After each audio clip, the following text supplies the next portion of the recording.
കുറച്ച് ലേറ്റായി പോയി. എന്നാലും ബിലേറ്റഡ് ഹാപ്പി ബർത്ത്ഡേ ലാലേട്ടാ.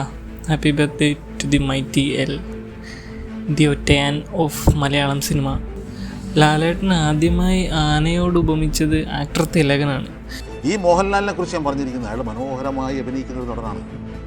അദ്ദേഹത്തിൻ്റെ ശക്തി, ഞാൻ പറഞ്ഞിട്ടുള്ള വാക്കാണ് പറയുന്നത്, അദ്ദേഹത്തിൻ്റെ ശക്തി എന്താണെന്ന് അദ്ദേഹത്തിന് അറിഞ്ഞുകൂടാ. ആനയെപ്പോലെ ഭൂമിയിലെ ഏറ്റവും ശക്തിമാനായ ജീവിയായിരുന്നിട്ട് കൂടി സ്വന്തം ശക്തി തിരിച്ചറിയാതെ മുമ്പിൽ തോട്ടിയുമായി നിൽക്കുന്ന പാപ്പാനെ അനുസരിച്ച് ജീവിക്കുന്ന ആന.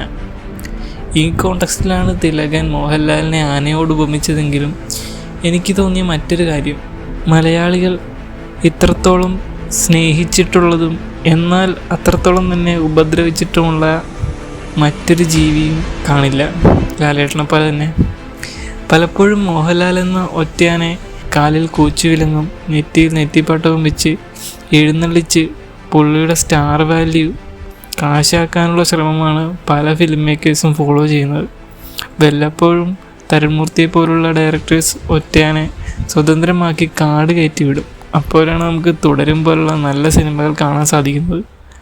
മോഹൻലാൽ ഒരു മികച്ച നടനാണ്, എന്നാൽ പുള്ളിക്ക് പെർഫോം ചെയ്യാൻ മികച്ച തിരക്കഥ ആവശ്യമുണ്ട്. അടുത്ത കാലത്തൊന്നും തന്നെ തുടരും സിനിമയിലെ ബെൻസിനെ പോലെ ക്യാരക്ടർ ആർക്കുള്ള മറ്റൊരു കഥാപാത്രം മോഹൻലാലിനെ തേടി വന്നിട്ടില്ല. ഇന്ത്യയിൽ തന്നെ ഏറ്റവും മികച്ച സ്ക്രിപ്റ്റും സ്ക്രീൻ പ്ലേയുമുള്ള ഒരു ഇൻഡസ്ട്രിയാണ് മലയാളം. അതുകൊണ്ട് തന്നെയാണ് ഏറ്റവും കൂടുതൽ മലയാള സിനിമകൾ മറ്റു ഭാഷയിലേക്ക് റീമേക്ക് ചെയ്യപ്പെടുന്നത്. പക്ഷേ മോഹൻലാൽ എന്ന നടനെ അളക്കാൻ പറ്റിയ ഒരു കഥാപാത്രമോ ഒരു തിരക്കഥയോ വരുന്നില്ല. കാരണം മോഹൻലാലിൻ്റെ റേഞ്ച് അത്രത്തോളം വലുതാണ് എന്നത് തന്നെയാണ്.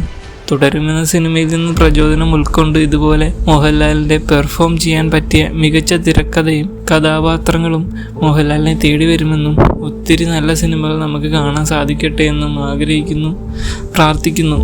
മറ്റൊരു വീഡിയോയിൽ കാണാം. അടുത്ത വീഡിയോയിൽ തുടരും മൂവിയുടെ ഡിസ്കഷൻ വീഡിയോ ആണ് ചെയ്യുന്നത്. കാണാൻ താല്പര്യമുള്ളത് സബ്സ്ക്രൈബ് ചെയ്യുക. Okay, by.